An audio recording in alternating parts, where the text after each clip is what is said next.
En fait, je pense qu'il faut noter que la situation qui a prévalu à l'est de la République démocratique du Congo, alors Zaïre, elle a été ce qu'elle a été, mais elle est assez souvent mal connue ou très peu connue des gens, puisqu'elle a subi beaucoup de déformations.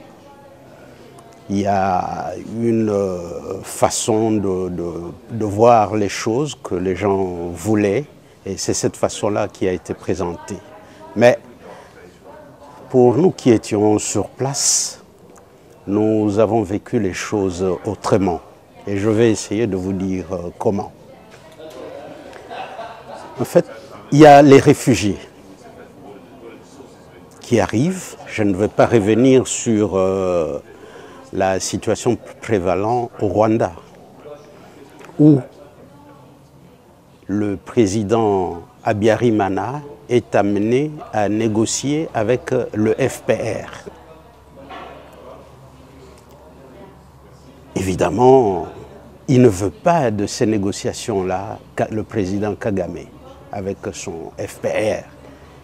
Il veut l'entièreté du pouvoir et non le schéma du partage vers lequel on tendait. Alors, naturellement, pour lui, pour y arriver, il fallait éliminer l'autre parti. Comme ça, il n'y a plus de parti. Il fallait qu'il soit seul. Et c'est comme ça qu'il va y avoir tout ce que nous connaissons. On va abattre l'avion. Et après que nous ayons accueilli les réfugiés Tutsis qui avaient fui le Rwanda, puisque les Hutus se sont fâchés après qu'on ait abattu l'avion. Parce que qui pouvait abattre l'avion, qui avait intérêt à abattre l'avion? Je vous ai parlé du fait que l'autre voulait être seul. Donc Kagame voulait être seul. Et donc, pour les Hutus, il n'y avait pas de doute, c'est Kagame qui avait abattu l'avion avec le président Taryamira du Burundi et Habyarimana du Rwanda. Et donc, il va se passer qu'à ce moment-là, nous allons commencer à recevoir les réfugiés Hutus. Donc il va se faire que les réfugiés Tutsis vont fuir le Rwanda, mais que le FPR prenant le pouvoir,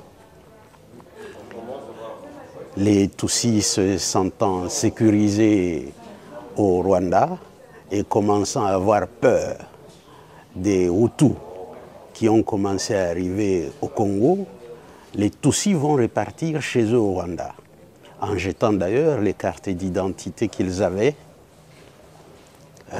dans la rivière Ruzizi, puisqu'ils disaient, voilà, ils se débarrassent de cette affaire-là, comme Mobutu leur avait donné la nationalité en bloc.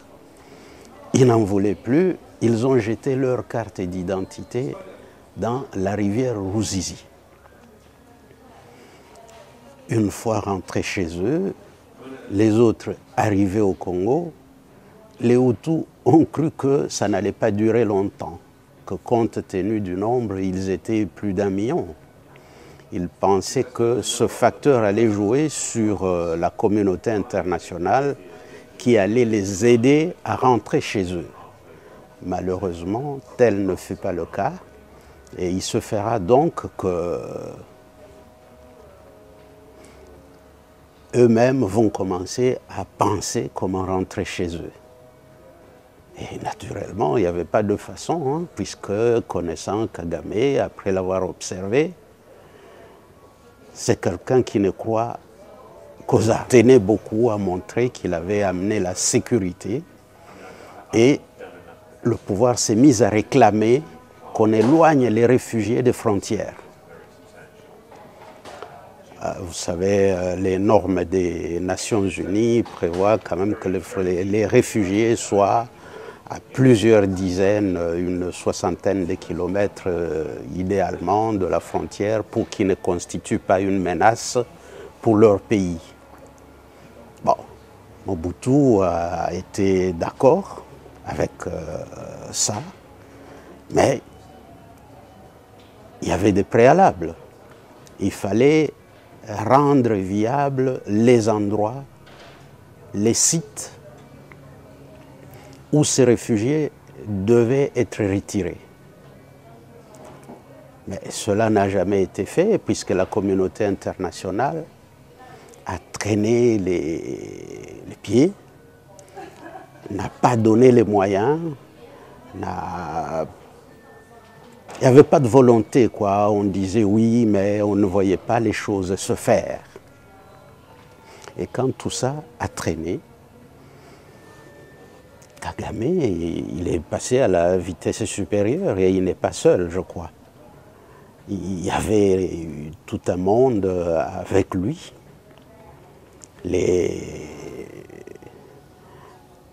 Certains pays européens et d'autres comme les États-Unis, l'Angleterre, la Belgique même, tout ce monde qui voulait se débarrasser de Mobutu, on pensait que c'était l'occasion. Il fallait Kagame a décidé, lui, de s'attaquer au camp pour éloigner les réfugiés. C'est une décision vraiment irrationnelle, irresponsable, puisque vous voyez qui était dans ces camps. Il y avait des petits-enfants, il y avait des vieillards, il y avait des dames, tout ce que vous voulez. Bon, on s'est attaqué au camp.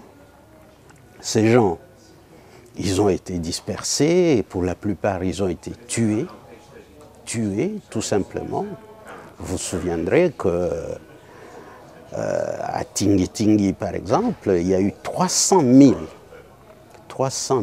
réfugiés qui ont disparu. Il n'y a pas de traces.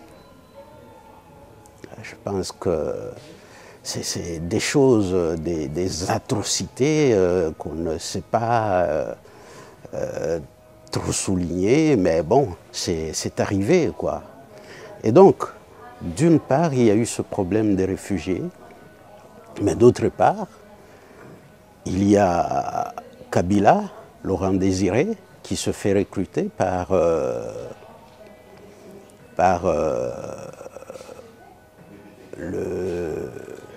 le Rwanda via Mwalimu Nyerere pour jouer le rôle qu'il a joué. Et lui aussi se dit, c'est peut-être pour nous l'occasion de prendre aussi le pouvoir dans ce pays.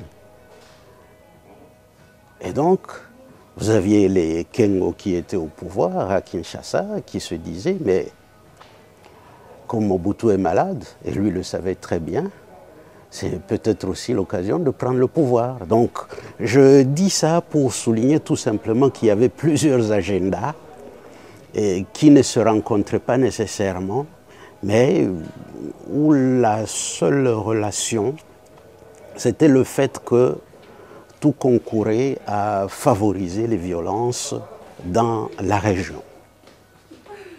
Et ce qui a été malheureusement le cas. Mais si je peux revenir à ce qui s'est passé avant, nous sommes à Bukavu, en octobre,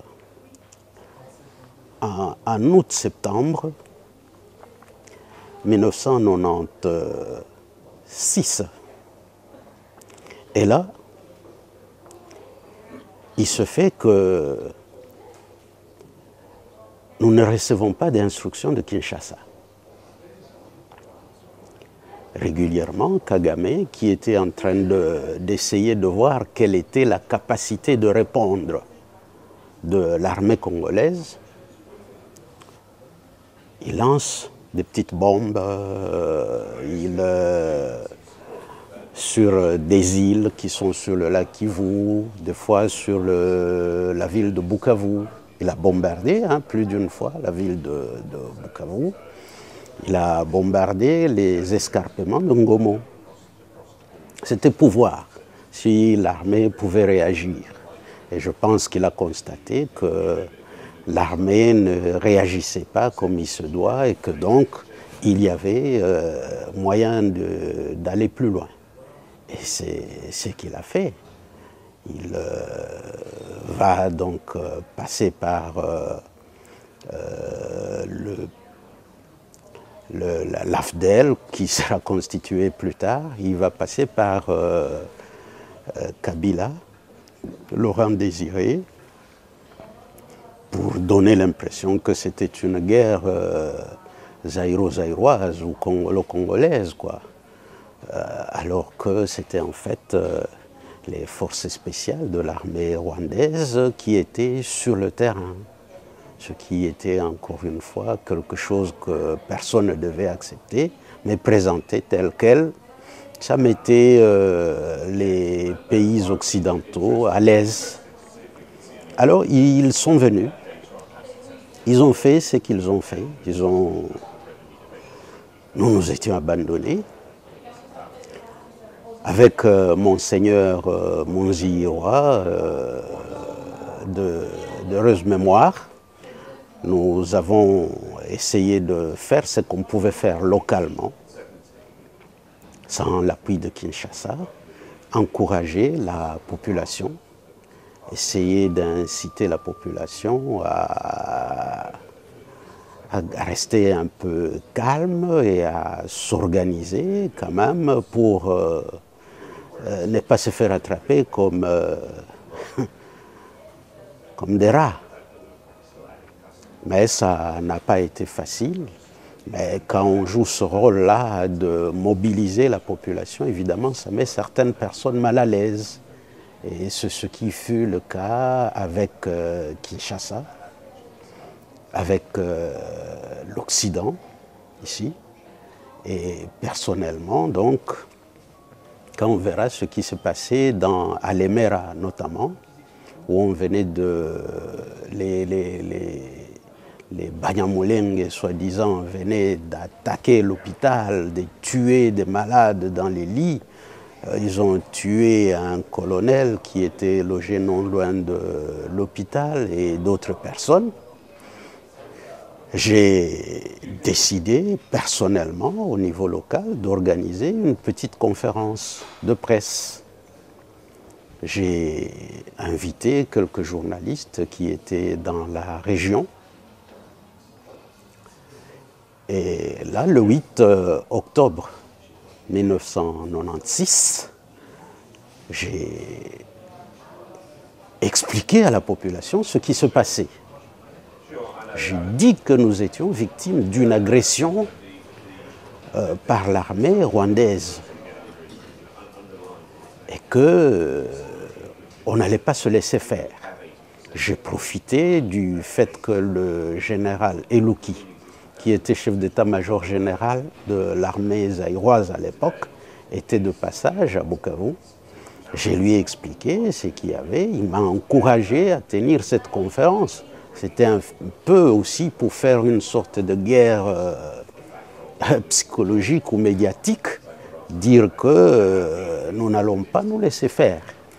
Et là, non seulement j'ai annoncé ça, mais à titre de précaution, pour les populations civiles, parce que contrairement à ce qu'on fait croire aux gens, les hauts plateaux sont habités par les hauts plateaux de Minembwe sont habités par des populations Bembe, Rega, et Fuliru et en plus de Banyamulenge. Je me suis adressé à la population et j'ai dit, voilà, vous qui êtes dans les hauts plateaux, vous les citoyens civils qui avez choisi la paix, nous n'allons pas vous abandonner.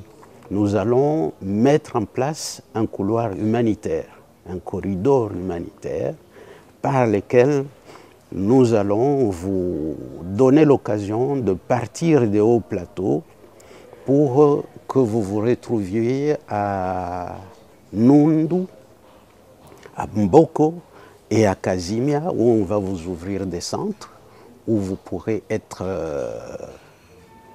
en sécurité Comme ça, vous laissez les hauts plateaux pendant un temps pour les affrontements militaires. Et ça, je l'ai fait puisque il ne faut pas oublier qu'à l'époque, nous sommes dans le contexte du génocide, que le FPR est occupé à vendre à tout le monde, faire croire qu'ils sont ceci, ils sont cela. Et donc, moi, je devais quand même prendre un minimum de précautions en tant que gouverneur intérimaire pour que demain, après-demain, on ne dise pas que j'ai été à la base de l'extermination des populations Banyamulenge qui étaient dans les hauts plateaux.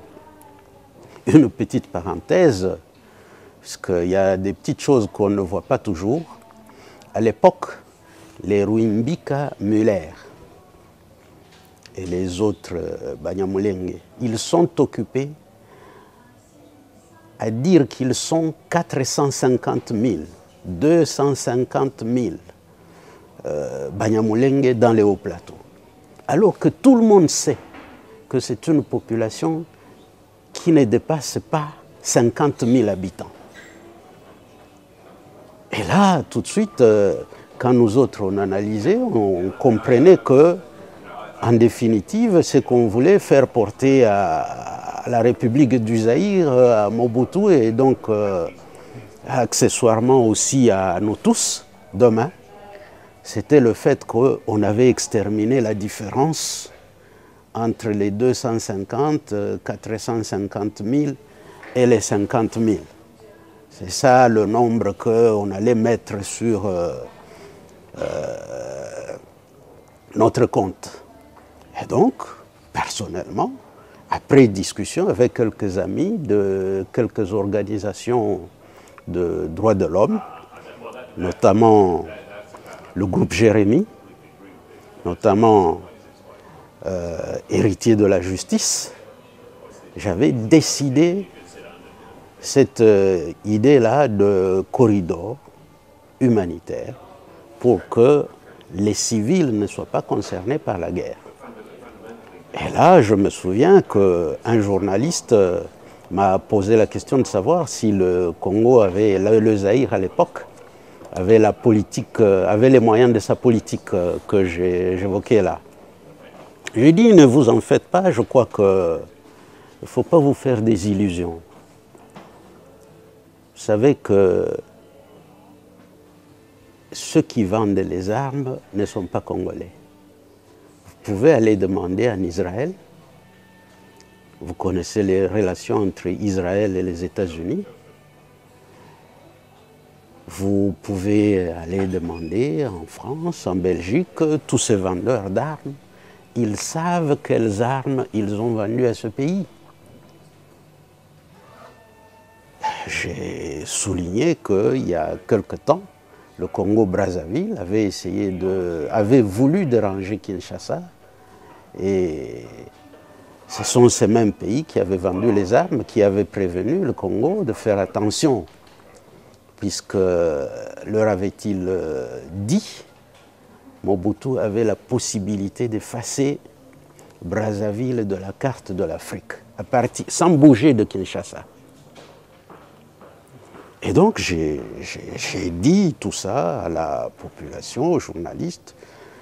C'est vrai que ça a révigoré la population, mais bon, c'était peut-être sans compter aussi avec le fait qu'on avait suffisamment désorganisé l'armée. Puisqu'au sujet de l'armée, je veux vous dire que nous avons connu des aventures pendant cette guerre. Kinshasa a envoyé des armes. Moi, personnellement, j'ai été à Kinshasa, par exemple. J'étais suspendu par Kengo, le premier ministre Kengo, que j'ai déclaré la guerre. Moi, je n'ai jamais déclaré la guerre. J'ai tout simplement dit que nous étions agressés. Mais Kengo m'a non seulement suspendu, mais également demandé d'aller à Kinshasa, où je suis resté pratiquement 3 semaines sans me faire recevoir. J'ai compris que je gênais s'il pouvait suspendre Monseigneur Monzihirwa, il l'aurait fait aussi. Et malheureusement, c'est quelqu'un qui lui échappait. Et lui a pu donc continuer quand même à sensibiliser l'opinion, à faire comprendre à l'opinion qu'il ne fallait pas commettre des bêtises. Il va le payer. Il se fera que l'armée n'était plus une armée. Il avait centré ses efforts sur la DSP, la division spéciale présidentielle, avec le général Nzimbi. Il avait aussi centré ses efforts sur la garde civile avec Baramoto. Tous deux sont originaires de la province de l'Équateur comme lui. Ils sont du même groupe tribal, les Ngwandi. Alors, en centrant ses efforts sur cela, le reste de l'armée avait été déforcé. Toutes les armes, les bonnes armes, les armes efficaces étaient au niveau de ces deux corps. Or, il va nommer Elouki, le général Elouki, comme chef d'état-major général. Mais Elouki, il va se battre avec quoi? Même s'il utilise les militaires, ils n'auront pas les armes. Alors, on demandait les armes, il demandait les armes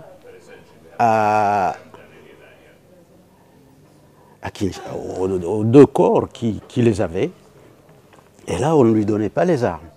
Et quand on lui donnait les armes, dès que les armes arrivaient à Bukavu, qu'est-ce que nous constations?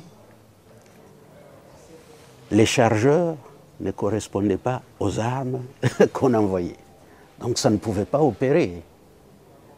Et évidemment, les militaires ont commencé à nous dire que nous avions vendu le pays, nous les politiques, puisqu'on ne mettait pas les outils qu'ils étaient censés utiliser à leur disposition. Tout ça va durer le temps que ça va durer, mais l'armée va aller chaque fois en fouillant. Et chaque fois que l'armée fouillait, elle pillait. Donc elle va perdre complètement la confiance de la population. Et c'est comme ça que vous entendez dire que l'accueil a été formidable pour l'armée rwandaise et l'AFDL et Kabila. Mais c'est puisque la situation a été préparée comme ça. Et ça, je dis, c'est la responsabilité de Mobutu, quelque part, puisqu'il a laissé l'occasion de désorganiser l'armée.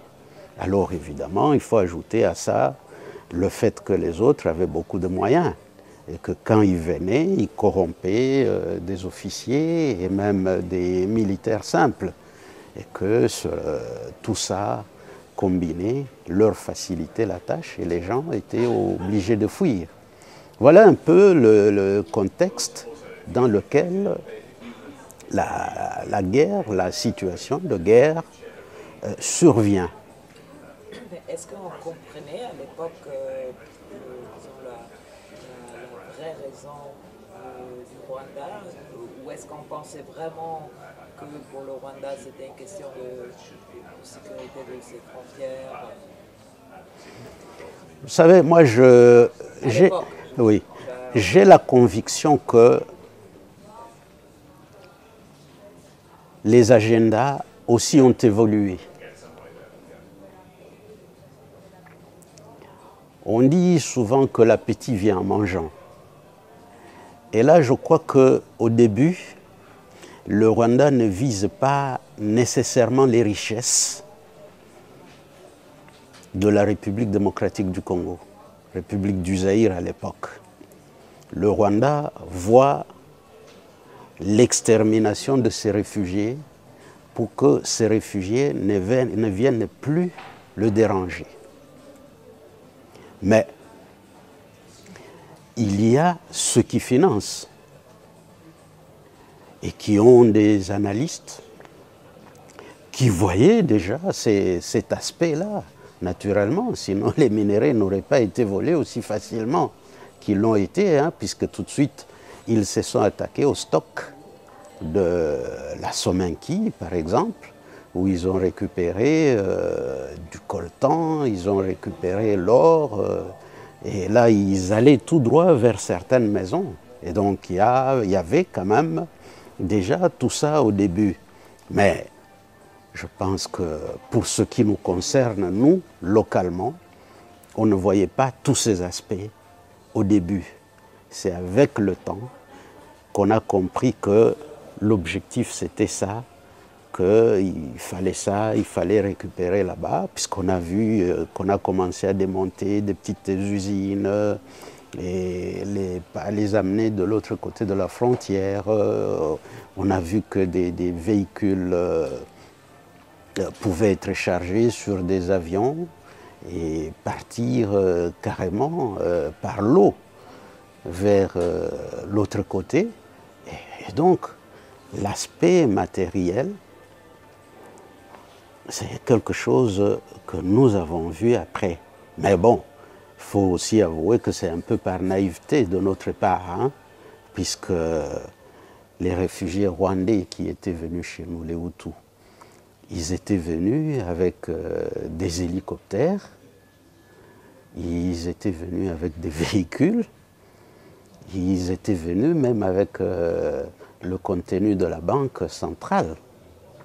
Et donc, les autres qui cherchaient à récupérer tout ça, eux, ils voyaient déjà les aspects matériels, mais nous, on ne pouvait pas s'imaginer, déjà la guerre, on ne pouvait pas imaginer que les gens pouvaient passer la méchanceté jusqu'au niveau où elle a été poussée.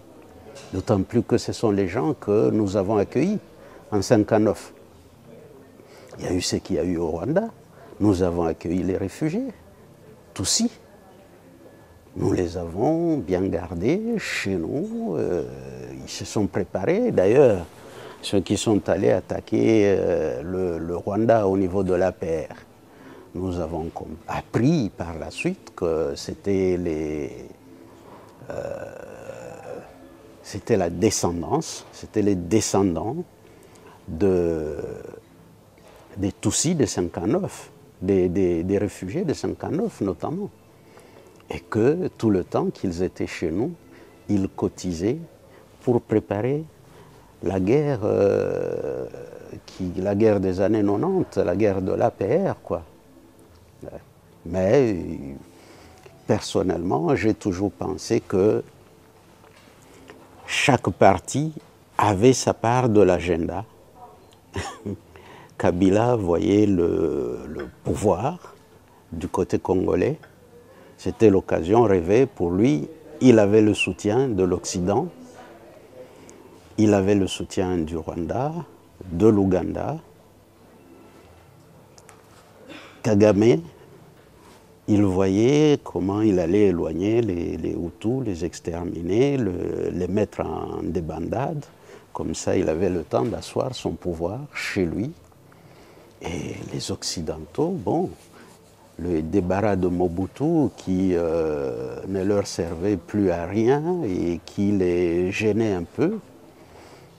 Mais bon, tout ça mis ensemble, ça fait le cocktail que nous avons vécu, toutes ces violences. Mais je crois que l'aspect matériel, elle a grandi régulièrement, au point que plus tard, ils se sont rendus compte qu'ils pouvaient faire exploiter les mines par la population et par les hommes armés qu'eux-mêmes avaient. Mais au départ, je ne pense pas qu'ils visaient l'exploitation des mines, par exemple. C'est quelque chose qu'ils ont vu, que c'était faisable à partir du moment où ils se sont installés sur le temps, quoi. Et donc, pour arriver à la gros mensonge qui a fait le tour du monde, comment vous avez vécu ça quand vous avez vu? Vous pouvez introduire oui. un gros mensonge Bon, ça par rapport au journal, qu'est-ce que vous avez fait tout de suite Pour ce qui me concerne,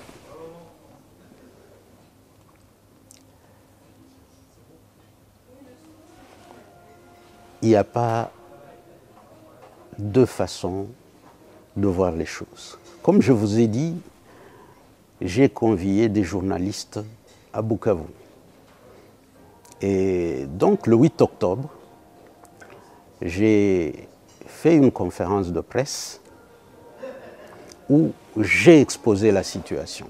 Comment les gens étaient occupés à mourir à l'hôpital de Lemera, comment on avait tué les gens vers Fizi, comment on avait détruit l'hôpital de Fizi, de choses de Lemera, et que, visiblement, ils étaient en train de progresser vers la ville de Bukavu.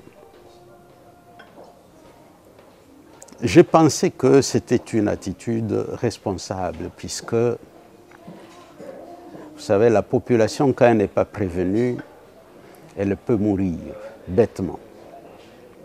Et donc, je leur ai donné toute l'information. Je lui ai dit, la situation n'est pas bonne.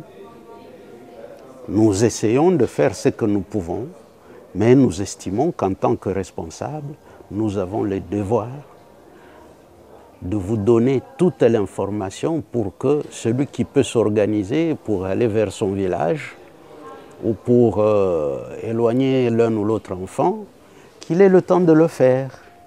Nous avons pensé aussi que, en disant ce que nous avions dit, nous allions gêner le Rwanda et qu'il pouvait s'arrêter. C'était évidemment mal connaître leur position, puisqu'ils avaient décidé de faire quelque chose et ils devaient absolument la faire aboutir. Bon, maintenant, il se fera que ce que nous avions dit au sujet de la mise en place du couloir, par exemple, du corridor humanitaire pour permettre aux gens de se déplacer des hauts plateaux, ceux qui ne voulaient pas la guerre. Je vais vous donner la cassette.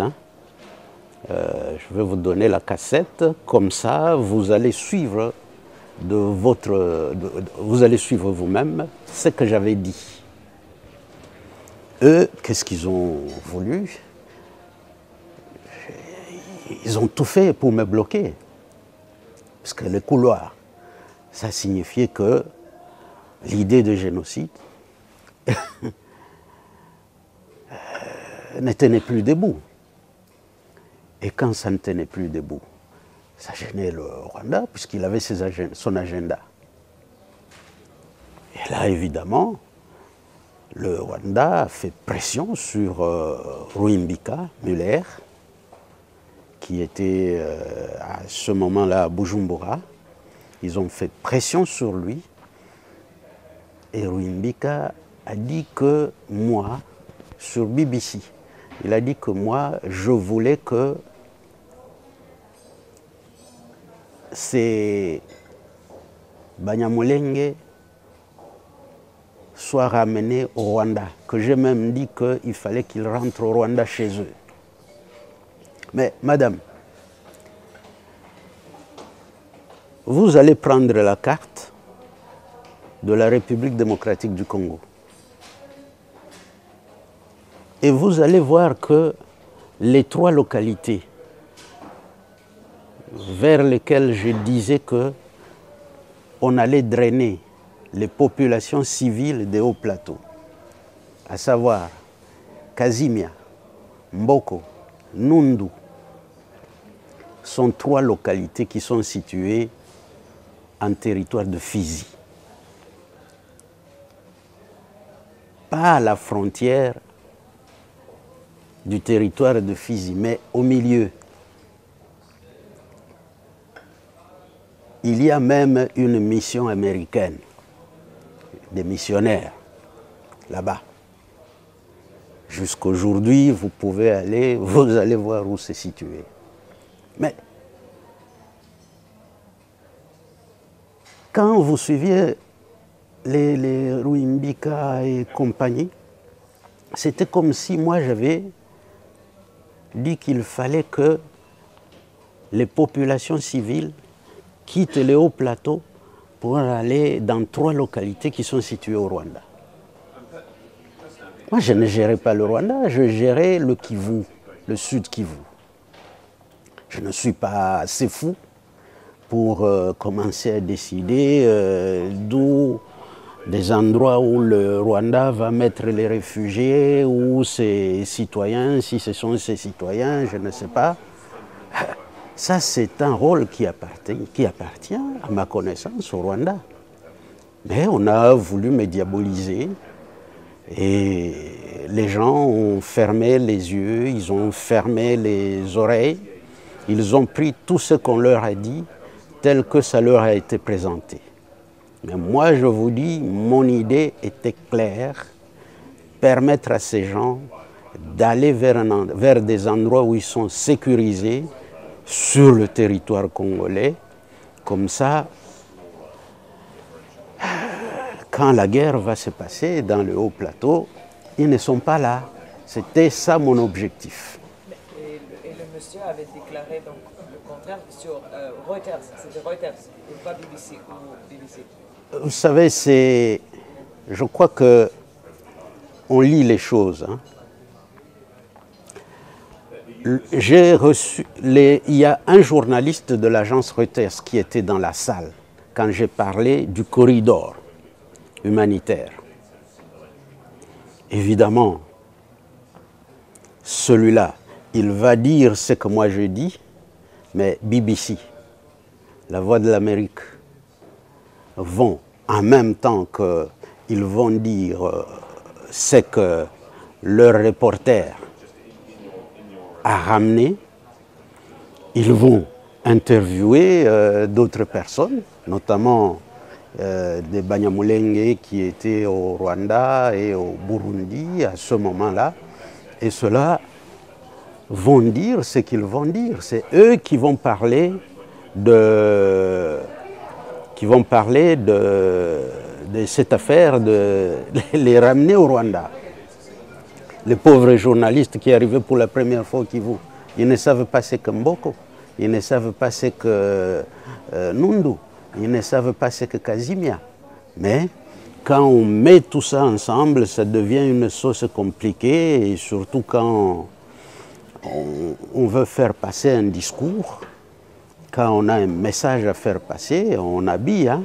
Chez moi, au village, on dit que quand on veut manger un oiseau, on lui trouve toujours un nom. Et un nom qui sonne généralement très bien. Et voilà, je crois que c'est un peu ça qui s'est passé. Il y a eu manipulation. On a manipulé l'information pour se donner des arguments. Et malheureusement, faire des victimes.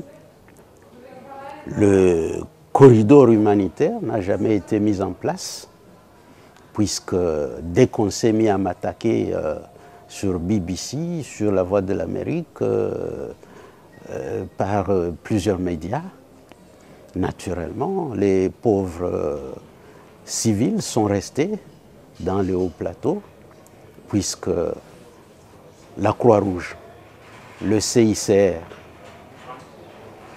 se sont rétractés. Ils ont eu peur des critiques, qu'on ne les accuse pas eux-mêmes d'avoir participé au génocide. Et donc, le corridor n'a jamais été mis en place. Ça a fait que plusieurs Banyamulenge et d'autres sont morts dans les hauts plateaux, malheureusement. Et tout ça, on peut aujourd'hui faire porter la responsabilité à ma pauvre personne, alors que j'étais animé de bonnes intentions, mais des intentions qui n'ont jamais été matérialisées par la volonté de ceux qui avaient intérêt à ce qu'elles ne le soient pas, puisqu'elles donnaient l'impression de vouloir sauver Mobutu. Et Mobutu même, il n'a pas pris de position? À cette époque, Mobutu est malade. Il est très malade, le pouvoir est pratiquement vacant au niveau de Kinshasa. Kengo est Premier ministre. Il est en train de se démener comme un diable pour voir comment il peut accéder à la présidence de la République, alors que la Constitution est très claire là-dessus. La Constitution prévoit que c'est le président du Parlement, si Mobutu meurt, ou s'il ne peut pas exercer, c'est le président du Parlement qui doit prendre le pouvoir. Mais vous savez comment on fait en politique. Il se démenait. Et c'est dans ce cadre que Aldo Ayelo, puisque Kengo c'est quelqu'un qui a toujours compté sur l'étranger, hein. Donc ce sont ces démocrates, entre guillemets, qui comptent sur le fait qu'ils soient imposés ou qu'ils soient aidés pour rester gentils. Alors, Kengo est à Kinshasa. C'est Aldo Ayelo qui va lui dire que moi j'ai dit que les Banyamulenge devaient rentrer au Rwanda. Oui. Chaque jour, je faisais rapport à Kinshasa. L'état du territoire. Le soir, et chaque fois qu'il y avait une situation assez particulière, je rendais compte à Kinshasa. Et donc je l'ai fait. J'ai dit, voilà, j'ai tenu une conférence de presse, aujourd'hui, voilà ce que j'ai dit, et voilà comment nous voyons que les choses vont évoluer. Il n'y a pas eu de réaction au niveau de Kinshasa, hein, puisque nous étions seuls et vraiment abandonnés. Je vous dis que on devait décider de tout ce qu'il fallait faire soi-même. À l'époque, le téléphone, il est ce qu'il est, hein. Il n'y a pas de téléphone. Le téléphone portable, il y a Télécell. Mais les appareils sont encore à compter au niveau de la ville, de Bukavu. Personnellement, je n'ai pas le contact du Premier ministre, mais j'ai gardé contact avec quelques personnalités à Kinshasa, notamment vice-premier ministre, des gens comme ça. Et je leur dis comment les choses sont en train d'évoluer, combien nous nous sentons seuls. Mais vous n'avez pas de réaction. Je crois donc, comme j'ai eu à le dire tantôt, que les gens privilégiaient leurs intérêts. Ils oubliaient les intérêts de la population. Il y en a même qui ont dit que nous dramatisions, et comme ça leur était dicté par des gens comme les Aldo Ayelo.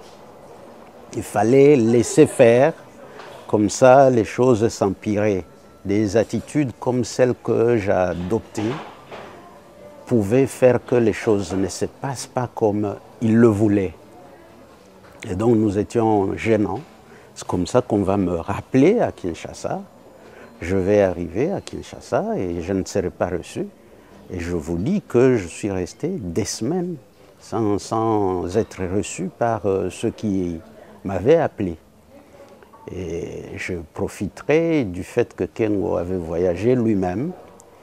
J'ai pu rencontrer le vice-premier ministre Wakamanda, Gérard. Et je lui ai dit tout simplement que je voulais rentrer chez moi.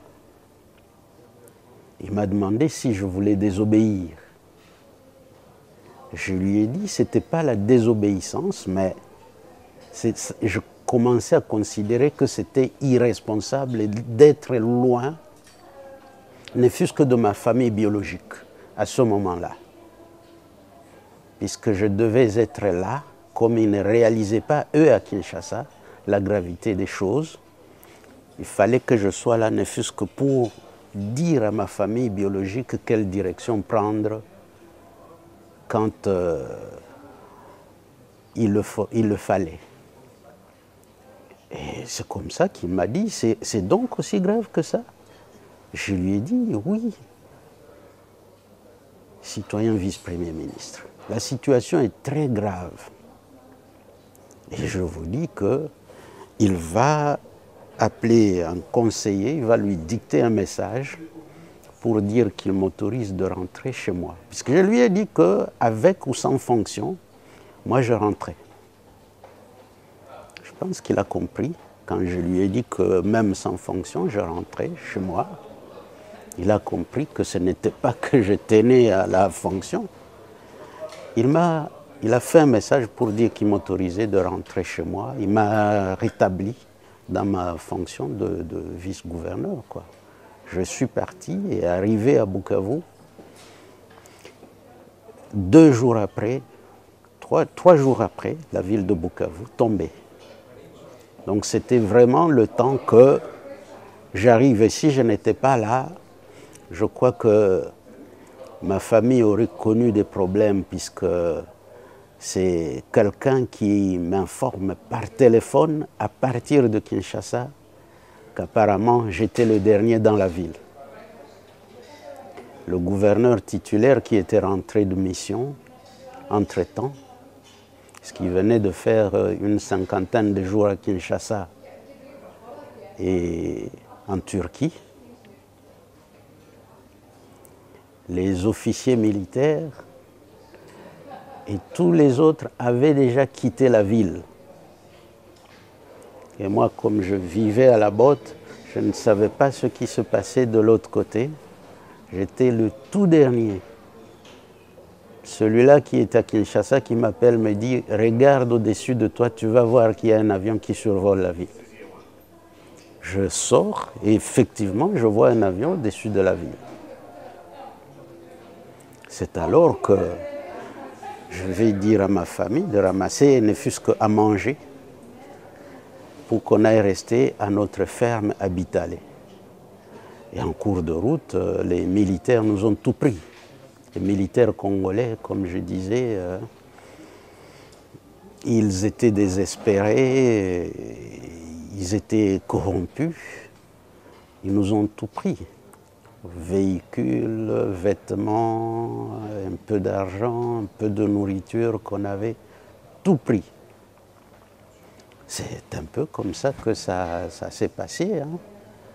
Mais le rôle de Aldo Aguialdo, comment c'est possible qu'on écoute, comment vous avez su ce que lui il avait dit je le cherche d'ailleurs, c'est beaucoup. Aldo, plusieurs emails, il ne répond pas. Aldo Aguialdo, il est à cette époque-là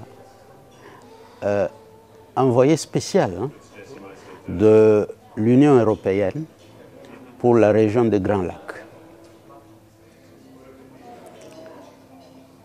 Il est en contact avec le Premier ministre Kengo.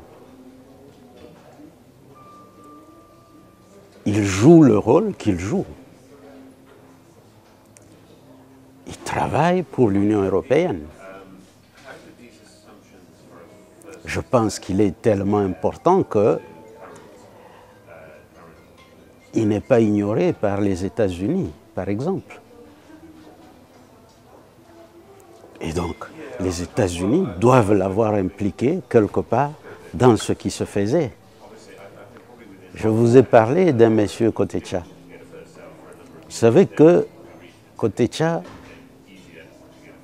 qui est un opérateur économique indo-pakistanais, c'est lui qui faisait rapport aux États-Unis.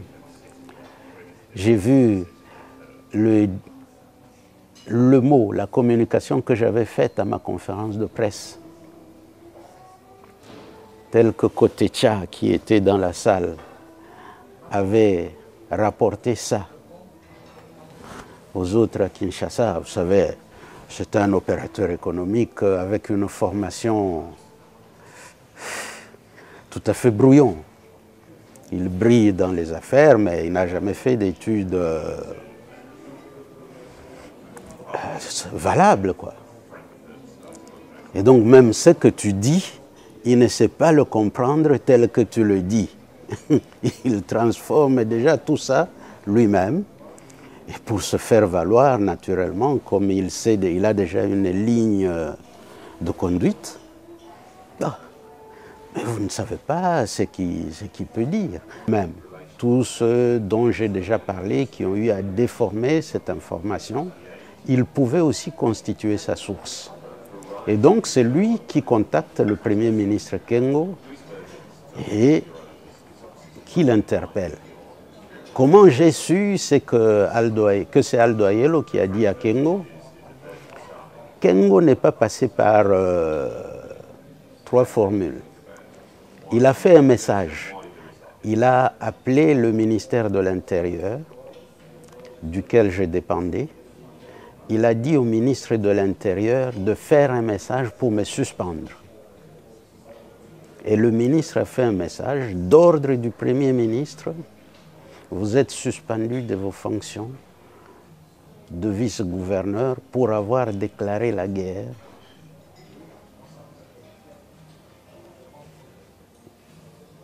au Rwanda. C'était dit comme ça. Et dans le même message, il a précisé que c'était Aldo Ayelo qui l'avait informé. Ce n'est pas une invention. Moi, j'ai vu Aldo Ayelo ici, à Bruxelles, au niveau de l'Union européenne, au Concilium. Hein. C'est là qu'il avait ses bureaux. J'ai discuté avec lui et il a essayé de se justifier devant moi. Il a essayé de me faire comprendre que c'est comme ça que lui, il avait compris les choses, que j'avais déclaré la guerre. Évidemment, il ne s'est pas arrêté sur ses sources. Lui n'a pas voulu brûler ses sources, mais il m'a dit que c'était comme ça que lui avait compris les choses. Donc ce n'est pas un mensonge, ce n'est pas que j'invente, ce n'est pas que j'aime tellement utiliser son nom, mais c'est une réalité, et une réalité qu'il a reconnue lui-même. Et je le comprends. Je dis que c'est une guerre dans laquelle il a été usé de beaucoup de manipulations. Et peut-être que le pauvre était de bonne foi, mais qu'il a été manipulé. Mais bon, je pense qu'il n'est pas impossible aussi qu'il ait été instrumentalisé en le sachant. Bon. Qu'est-ce que vous savez, qu'est-ce que vous voulez? Bon, mais beaucoup plus tard, en 2005, Ayelo va être celui qui est très au courant de ce qui se passe réellement sur le terrain, mais qui attaque encore ce groupe de réfugiés Hutus comme si c'était le seul problème de l'Est. Et ça, c'est des années plus tard, donc oui. 7 ans plus tard. Vous savez que il y a quelque chose qu'il ne faut pas perdre de vue. Ce que l'on appelle spécialiste, quand on est appelé envoyé spécial de l'Union européenne dans la région des Grands Lacs, on doit montrer qu'on maîtrise cette région-là. Et quand on s'est trompé, la tendance, c'est de rester sur ce mensonge, puisqu'on croit qu'en reconnaissant qu'on s'est trompé, on fait un aveu qu'on n'est pas spécialiste de la province. C'est juste ça. C'est comme ça que moi je comprends les choses. Et l'éducation que j'ai reçue, on nous a appris que l'humilité, il ne faut pas la chercher auprès de tout le monde. Les gens qui reconnaissent leurs faiblesses, ils ne sont pas nombreux. Et Aldo Ayelo, avec sa bonne taille imposante là, je ne crois pas que quand vous le voyez parler avec beaucoup d'arrogance, je ne crois pas que ce soit le genre d'homme à reconnaître qu'il s'était trompé. Mais, en tout cas, il m'avait dit que c'est comme ça que lui avait compris les choses à cette époque-là.